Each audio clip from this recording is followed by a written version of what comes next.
আহারে কপাল, সবাই ভাগ পাইল সোনা দানা আর জমি জমা, আর আমাগো ভাগে পড়লো এই 1 মণ ওজনের হাড় জিরজিরে বুড়ি। এখন ওনারে টানতে টানতে আমারই কোমর ভেঙা যাইবো। গ্রামের বটতলায় আজ বানর পরিবারের সালিশ বসেছে। 2 ছেলের বিয়ে হয়েছে, আজ তারা হাড়ি আলাদা করবে। জমি, গাছপালা, ঘরের থালা বাসন সব সমান 2 ভাগে ভাগ করা হলো।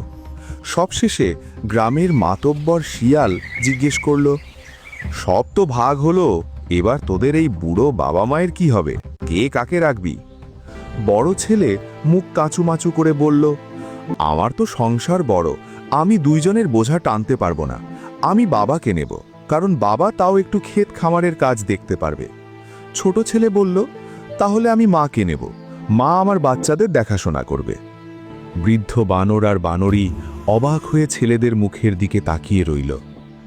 বাবা ডুকরে কেঁদে উঠে বলল, ওরে বাপ, তোদের বড় করতে গিয়ে আমরা কখনো নিজেদের সুখীর কথা ভাবিনি, আর আজ শেষ বয়সে এসে তোরা আমাদের 2 জনকেই আলাদা করে দিবি?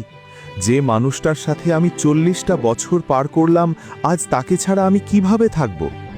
কিন্তু স্বার্থপর ছেলেদের মনে একটুও দয়া হলো না। তারা জোর করে বাবা মাকে 2 বাড়িতে নিয়ে গেল। কয়েক মাস কেটে গেছে, একটাই উঠোন, কিন্তু মাঝখানে বাঁশের শক্ত বেড়া। এক পাশে বড় ছেলের সংসারে থাকে বাবা,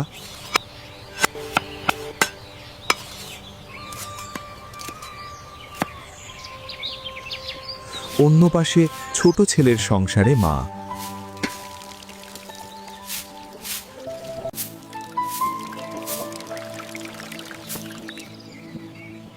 একদিন দুপুরে বড় ছেলে আর পুত্রবধূ ঘরে নেই। বৃদ্ধ বাবা না খেয়ে বারান্দায় বসে কাঁপছেন। হঠাৎ বাঁশের বেড়ার ফাঁক দিয়ে একটা কাঁপা কাঁপা হাত বেরিয়ে এলো।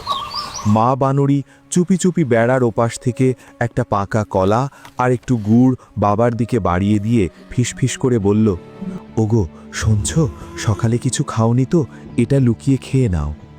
বাবা কলাটা না নিয়ে বেড়ার ফাঁক দিয়ে পরম মমতায় স্ত্রীর শুকনো হাতটা চেপে ধরল। তার 2 চোখ বেয়ে অঝরে পানি পড়ছে। বাবা কাঁদতে কাঁদতে বলল, আমি খাবো না গো, তোকে ছাড়া আমার গলা দিয়ে খাবার নামে না। এই বাঁশের বেড়া তোরা কেন দিলি রে বাপ? এর চেয়ে আমাদের একসাথে বিষ খাইয়ে মেরে ফেলতি। বেড়ার ওপাশ থেকে মা বানরীও আঁচল দিয়ে মুখ চেপে হাউমাউ করে কাঁদতে লাগল। একই উঠোনে বসে 2 জন মানুষ, অথচ মাঝখানে এক নিষ্ঠুর বেড়া তাদের আলাদা করে রেখেছে। বাবা মা কোনো পৈতৃক সম্পত্তি নয় যে তাদের ভাগ বাটোয়ারা করা যায়।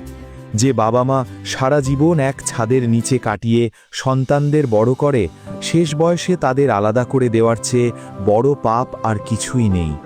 তাদের সম্পত্তি না ভেবে সম্পদ ভাবতে শিখুন।